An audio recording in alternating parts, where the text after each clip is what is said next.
në të gjitha qendrat e votimit kanë qenë prezent vëzhgues të ndryshëm, o vëzhgues të partive politike, ose të vëzhgues të tjerë. 5% të qendrave votimit kemi patur raportime që ka patur tensione në momentin dhe këto kanë shkaktuar dhe vonesat më së shumti, ndërmjet anëtarëve të komisioneve të qendrave votimit, pretendime për grumullimet të njerëzve të cilët në atë moment nuk është dashur të jenë aty në ato qendra votimit.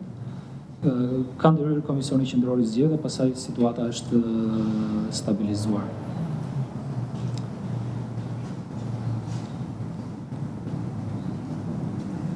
Kemi një raportim që lidhet me personat me aftësi të kufizuar, janë rreth 21% të rasteve për të cilat ne kemi kërkuar informacion, të cilët këta persona nuk janë asistuar sipas procedurave të kodit zgjedhor. Pra, kur është dashur të votojë, ai protokolli që do duhet të ndihmohet të asistohet nga votuesi i ratës, jo në të gjitha rastet është respektuar për këtë kategori personash.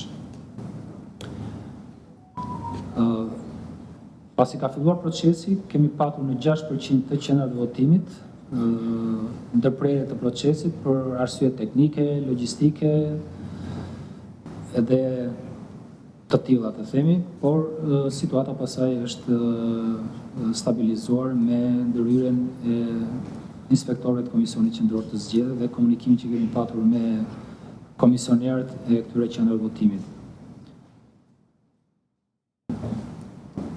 Kemi një raportim që në 5% të qendrave votimit kemi mos respektim të distancës prej 150 metrash nga qendra votimit të individëve të cilët ose janë nëse shumti kanë përfunduar procesin e votimit, por vazhdojnë që ndrojnë rreth e përqarë këtyre ambienteve. Është informacion në fakt i para 40 ca minutash ky i fundit. Përsa i përket identifikimit elektronik, në rezultojnë që janë vetëm 4 qendra votimi pa operator, ku nuk është paraqitur operatori, dhe këto kryesisht janë në zonën e Dropullit. Qendra votimit 432600, 432700, 432900, 433900. Janë 4 qendra votimi në të cilat identifikimi i zgjedhësve po bëhet manualisht. Qendra votimi 270100, qendra votimi 324500 dhe qendra votimit 186501. Në përgjithësi rezulton që te atyre problematikave të orës parë, ku tashmë jemi mësuar të gjithë me ndonjëherë ato debatet pa vlerë dhe pa asnjë lloj dobi ndërmjet komisionerëve, procesi mund të vlerësohet që ka filluar normalisht dhe është duke vijuar normalisht. Sikur se është bërë publike, ka një raportim për një rast ku pretendohet për presion dhe intimidim të zgjedhësve. Patëm disa raportime edhe nga stafi në terren, por edhe nga përfaqësues politik të dy krave të themi, pra disa partive politike, mbi prezencë të kandidatëve për deputet pranë qendrave të votimit, dikush edhe ndoshta në padjeni të këtij ndalimi ligjor ka dashur edhe të vëzhgojë procesin e votimit, dhe për këtë arsye adresuan atë thirrje publike. Kandidatët për deputet nuk mund të jenë vëzhgues të procesit të votimit në qendrat e votimit. Dhe kanë këtë të drejtë gjatë procesit të numërimit. Për atij momenti nuk kemi raportime dhe pretendime në lidhje me këtë çështje. Përsa i përket votimit elektronik, në njësinë administrative numër 10 dhe në Bashkinë e Vorrës, raportimet që kemi marrë që prej orës 7 dhe deri pak minuta më parë, tregon që procesi aty është duke shkuar normalisht, nuk na është raportuar problem si për funksionalitetin e pajisjes apo dhe probleme të tjera të cilat mund të afektojnë normalitetin e procesit votimit në këto 75 qendra votimi në total, 44 të bashkisë Vor dhe 31 të njësisë administrative numër 10.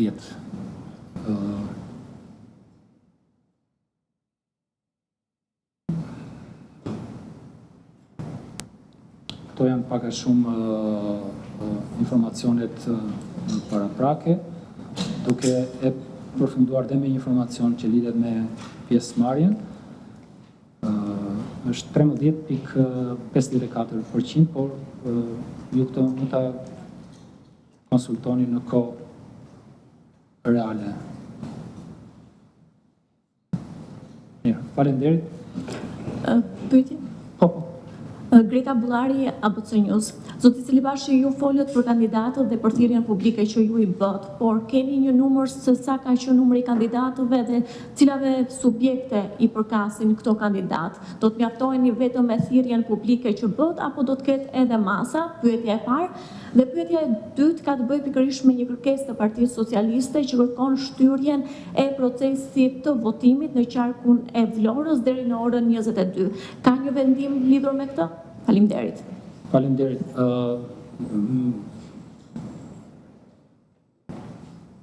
Mendoj që nuk do të ishte me në një dobi, sepse të gjitha këto raportime që vinë në lidhje me, e para kanë qenë mjaft raste sporadike, lidhet për 4-5 raste në total të disa kandidatëve për deputet. Edhe, sidomos në këtë moment, nuk besoj që dhe shumë konstruktive që themi kandidati X force politike apo Y force politike janë njësoj në pikpamje të ligjit.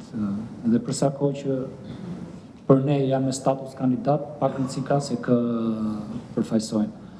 Por, sa kohë që situata duket drejt është zgjidhur, pra nuk kemi më problematika të raportuara, nuk mendoj që ka vend për ta riadresuar paktën për momentin. Me sa duket, thirrja publike që kemi bërë ka rezonuar mirë tek gjithkush prej kandidatëve. Për sa i përket pyetjes së dytë në lidhje me shtyrjen e orarit të votimit, po kemi marrë një kërkesë, në fakt është kompetencë e Komisionit Rregullator për të vendosur në lidhje me këtë kërkesë. Nëse ata vlerësojnë që ka vend për të disponuar në një mënyrë ose në tjetër mbi këtë kërkesë, e vendosin ata.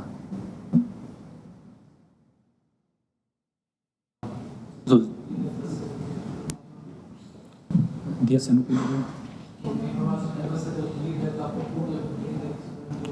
Jo, nuk e kemi këtë informacion, por gjithsesi ajo çfarë mund ta them për momentin është që dispozitat e kodit zgjedhor e parashikojnë qartë. Votimi në këtë periudhë zgjedhore fillon në ora 7:00 të mëngjesit dhe përfundon në ora 7 të mbrëmjes ose në ora 19:00. Dhe ky është një përcaktim ligjor. Nëse se është mirë që ta sqarojmë edhe këtë, edhe shpresoj që të komunikohet publikisht, nëse në momentin kur qendra e votimit është duke u mbyllur, janë zgjedhës në radhë, Komisioni i Qendrës Votimit ka detyrimin që t'i lejojë të gjithë ata zgjedhës që janë në radhë për të votuar. Merr emrat në shënim të atyre që janë prezent dhe i lejon për të votuar.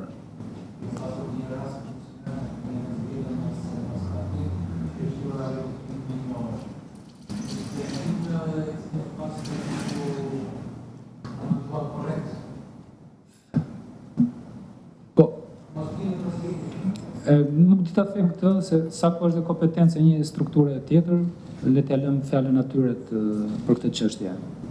Po, e rëndësishme për votuesit, për subjektet zgjedhore, mendoj që ngelet ajo pjesa e dytë e përgjigjes. Pra, orari i votimit është ora 7 në orën 19:00 dhe nëse në momentin kur do të mbyllet qendra votimit ka zgjedhës të cilët janë në radhë, janë në pritje për të votuar, edhe pse kalon ora 19:00, Komisioni i Qendrës Votimit ka detyrimin që t'i lejojë këta zgjedhës të votojnë.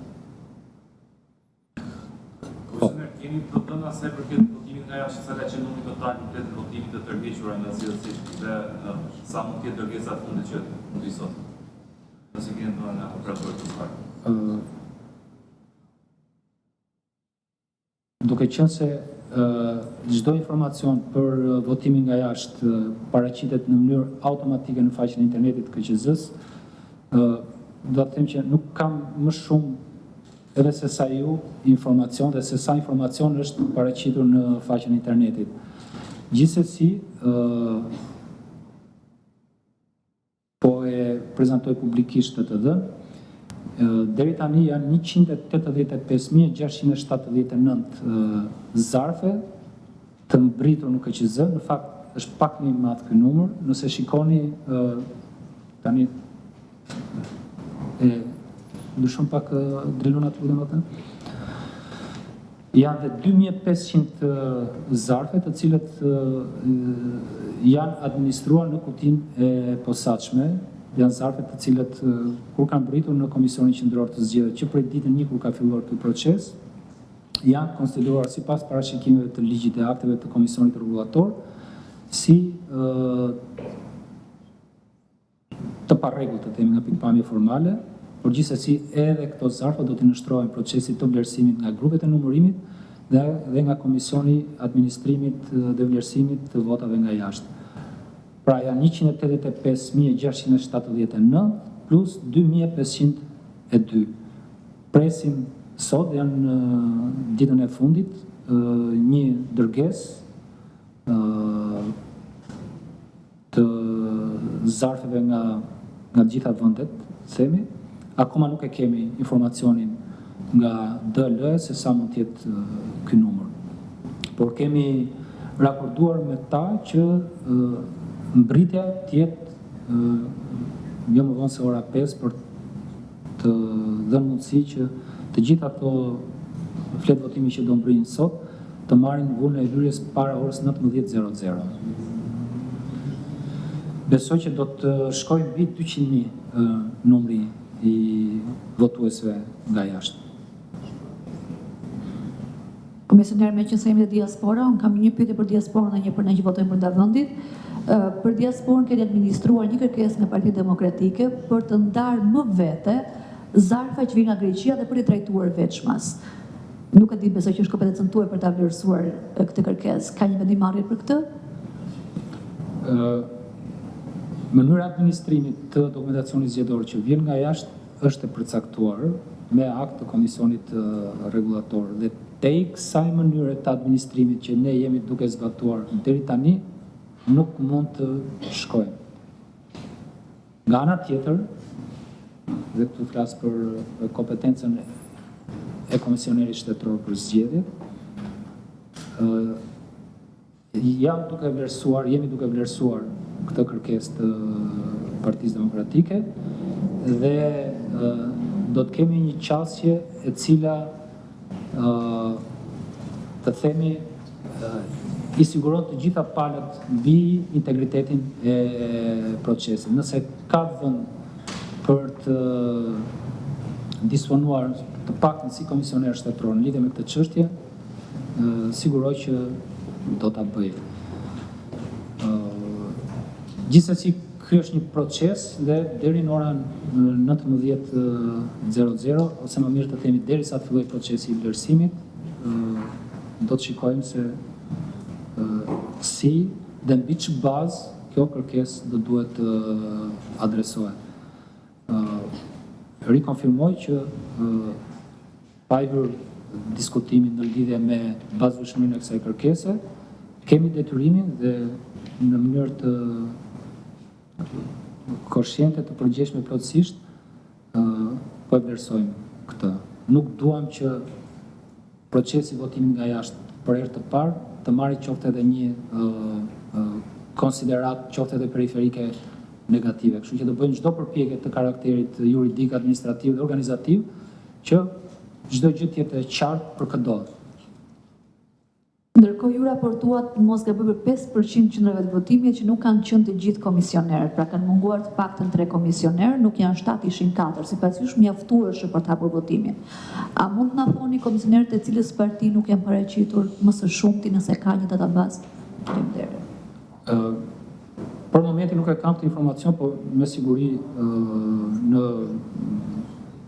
database-in tonë të informacionit e kemi këtë informacion. Falenderit